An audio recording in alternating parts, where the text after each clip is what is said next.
Un exercice ici, basé sur les puissances. Il faut prouver que 10 puissance 15 plus 1 divisé par 10 puissance 15 est forcément différent de 1.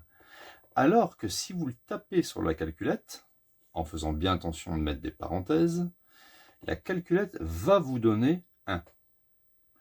Comment ça se fait ça? Alors, sur certaines calculettes, des fois, quand on met 10 puissance 9 plus 1 divisé par 10 puissance 9, la calculette donne 1. Si on met 10 puissance 8 plus 1 sur 10 puissance 8, souvent elle va mettre un 1 avec plein de zéros derrière. Et à la fin, elle mettra un 1 ici.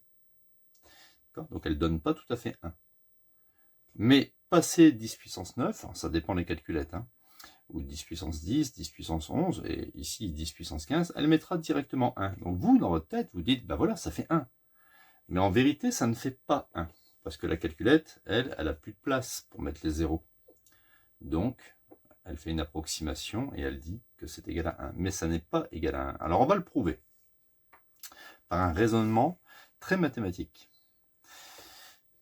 Il est clair que 10 puissance 15, 10 puissance 15 plus 1, il est strictement supérieur à 10 puissance 15. C'est logique, puisqu'ici on rajoute 1. Je vais diviser membre à membre. J'ai le droit de diviser membre à membre par 10 puissance 15. Donc 10 puissance 15, c'est clair que c'est strictement positif. Donc quand je vais le diviser, parce que c'est strictement positif, je ne change pas le sens de l'inégalité. Voilà.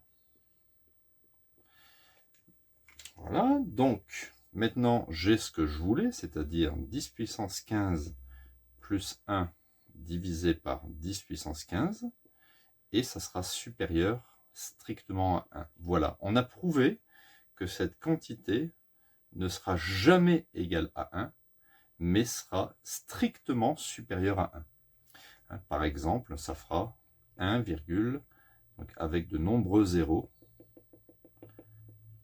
D'accord? Voilà. Alors que la calculette, elle, pour simplifier, elle met 1.